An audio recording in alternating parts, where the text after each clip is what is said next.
नमस्ते नमस्ते नमस्ते नबोलौँ भन्छु बोल्ने दिन आइहाल्छ है। यस ऐतिहासिक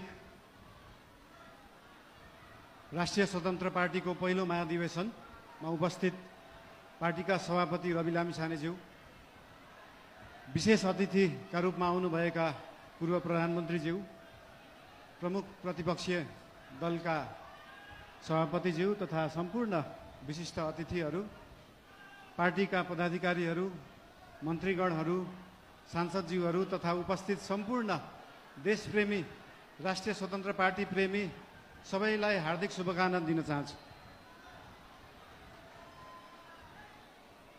कुरा कताबाट सुरु गरौँ त? आज खासमा चाहिँ यो महाधिवेशन भनेको पार्टीको विषयमा बोल्ने, पार्टीलाई कसरी सुदृढ बनाउने, पार्टीलाई कसरी बलियो बनाउने, हाम्रो पार्टी जुन एउटा सानो महत्त्वाकांक्षा, सानो इच्छा, सानो देश बनाउने हुटुटीले सुरु भएको पार्टी आज महाधिवेशनको पहिलो दिनसम्म आउँदै गर्दाखेरि यो पार्टी, यो आन्दोलनको रूपमा भएको पार्टी, भावनाको रूपमा भएको पार्टीलाई संस्थागत गर्ने, स्थापित गर्ने दिनमा आउँदाखेरि हामीले धेरै जसो पार्टीलाई कसरी एक ठाउँमा ल्याउने भन्ने नै कुरा गर्नुपर्छ। आज विभिन्न विशिष्ट अतिथिहरूले विभिन्न सल्लाह दिनुभएको छ, शुभकामना दिनुभएको छ, सुझावहरू पनि दिनुभएको छ, चिन्ता पनि लिनुभएको छ। सरकार भनेको त गाडी जस्तो हो, गाडीमा एक्सिलेटर मात्र होइन, ब्रेक हुन्छ, ब्रेक पनि लाउनुपर्छ भनेर चिन्ता पनि मान्नुभएको छ। त्यस्तो चिन्ता चाहिँ लोकल रोडहरूमा हिँड्दाखेरि गाडी सिधा गइराख्दाखेरि कहिले लेफ्टबाट गाडी आउँछ, कहिले राइटबाट मान्छेहरू आउँछ, तर हाम्रो गाडी लोकल रोडमा हिँडेको गाडी होइन, हाम्रो एक्सप्रेस वेमा हिँडेको गाडी हो। गन्तव्यमा पुगेपछि मात्रै ब्रेक लाग्छ, गन्तव्यमा पुग्नुभन्दा अगाडि ब्रेक लाउन जरुरी हुँदैन।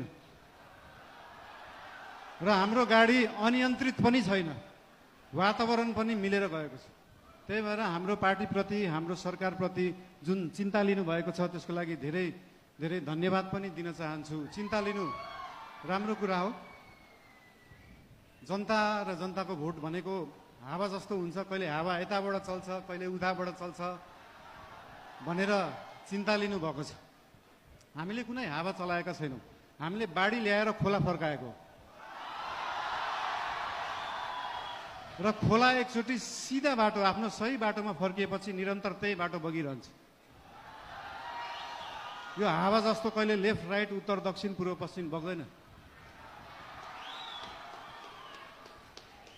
त्यही भएर